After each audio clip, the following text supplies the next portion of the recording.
brought to you by Agilus Diagnostics. Health test की बात आती है तो मैं भरोसा करता हूँ India largest diagnostics company Agilus diagnostics. खुद को टेस्ट करते रहो। कोई आज अगर मुझे कहानी सुनाए तो मैं 3 दिन के बाद आपको वही कहानी वापस सुना सकता हूँ। बड़े कन्विक्शन और बड़े पैशन के साथ मैं कहानी सुनाता हूँ तो लोगों को सुनना अच्छा लगता है। कहानी बनाना मुझे आता था तो इसलिए आई थिंक मास मार्केट की तरफ सिंपल इंग्लिश लैंग्वेज में कि नॉर्मल आदमी इसको पढ़ सके और इसका आनंद ले सके कि ऐसा कुछ टॉपिक पकड़ो जिसके बारे में तुम्हें कुछ नहीं आता है। वो कौन सी बात थी आपको पहली बार जो आभास हुआ कि मैं स्टोरी टेलर हूँ और मुझे लिखना चाहिए यार? सर मैं आप कोई आज अगर मुझे कहानी सुनाए तो मैं 3 दिन के बाद आपको वही कहानी वापस सुना सकता हूँ। क्या बात, और आपकी जो कहानी थी वो मेरी कहानी उससे ज़्यादा रुचि रखेंगे। क्या बात। हाँ, ये बात है, यही कारण है। और मज़ेदार बात ये कई बार मैं भूल जाता हूँ कि मैं उसी व्यक्ति को उसकी कहानी वापस सुना देता हूँ तो वो मुझे बताता है कि भाई ये हमारी कहानी थी। ये है एंड ये शुरुआत से रहा है, स्कूल से रहा है कि जब हम कहानी सुनाते थे तो लोग आके खड़े हो जाते थे, मतलब एक भीड़ इकट्ठा हो जाती थी और काफ़ी पैशन के साथ कहानी सुनाते थे।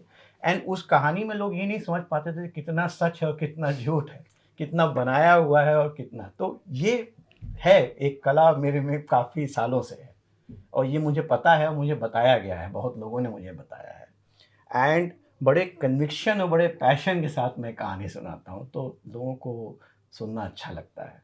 बट ये बदल जाएगा कि मैं इसको उतार पाऊँगा ये मुझे नहीं पता था। ये मैंने एक रिस्क लिया था। बट आई थिंक क्योंकि मैं अभी भी कहता हूँ कि मेरी राइटिंग आई थिंक में इतनी शक्ति नहीं है जितना मेरी प्लॉटिंग में है और कैरेक्टराइजेशन में। राइटिंग मेरी इवॉल्व हो रही है, बेहतर होती जा रही है। इस नावल में और बेहतर है as compare to the last two and hopefully मैं और ग्रो करूँगा जैसे मैं और लिखूँगा।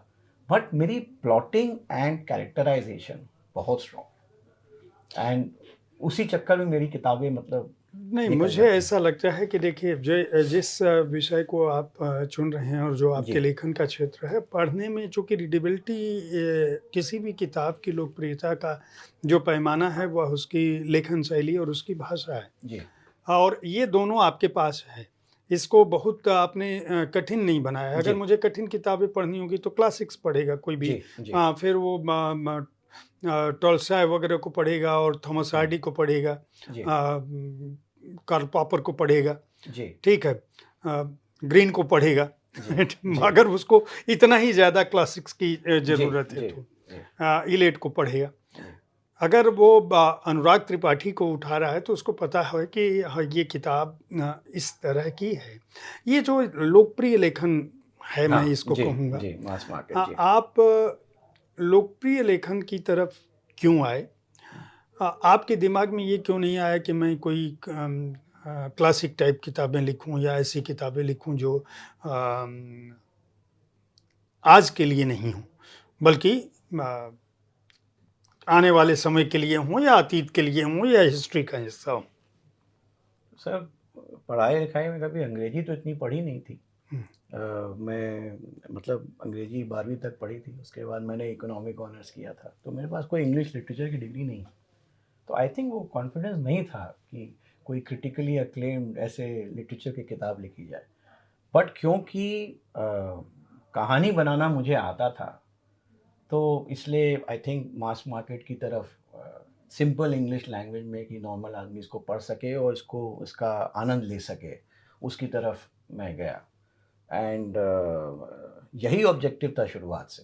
पहला किताब भी लिखा तो मैं पब्लिशर के पास जब गया तो मैंने उनको यही कहा कि ये किताब पढ़ के कोई किसी भी कॉकटेल पार्टी पे जाके आर्ट मार्केट के ऊपर, जो कि काफ़ी कठिन सब्जेक्ट है, आधे घंटे का ज्ञान दे सकता है। तो उनको ये बात पसंद आई। उन्होंने कहा ये तो भाई फिर देखना पड़ेगा। और मैंने कहा मैंने लिखा ऐसे है कि वैसे तो आपको आर्ट मार्केट पे बड़ी बड़ी किताबें मिलेंगी पर उसको पढ़ेगा कौन बड़ी कठिन है, समझ नहीं आता है। तो मैं उनको समझ के ये नॉवल लिखा हूँ जो आप कहानी के तौर में पढ़ लीजिएगा एंड जब आप इसको पढ़ लीजिएगा तो आप रियलाइज़ कीजिएगा कि अरे आप तो इतना सीख गए हैं इसके बारे में कि आप किसी से इस विषय पे बात कर सकते हैं काफ़ी टाइम तक। तो यही आई थिंक मैं मूल्य लाता हूँ, यही सही है दलाल स्ट्रीट में भी कि आप स्टॉक मार्केट सब समझ जाइएगा क्या होता है, क्या खेल होता है, और इसको आपने पढ़ा है तो आपको काफ़ी अच्छा आइडिया लग गया होगा कैसीनो इंडस्ट्री के बारे में। तो मैं एक एक इंडस्ट्री उठाता हूँ एक एक करके, और इसमें एक डैन ब्राउन का बड़ा फेमस कोट है जो हमने पढ़ा था जब हमने किताब लिखना शुरू किया था, कि ऐसा कुछ टॉपिक पकड़ो जिसके बारे में तुम्हें कुछ नहीं आता है, तो जब तुम उसके बारे में पढ़ोगे तो तुम भी सीखोगे और तुम लोगों को भी सिखाओगे, एंड उससे तुम्हारी रुचि बनी रहेगी जब तुम लिखते रहोगे।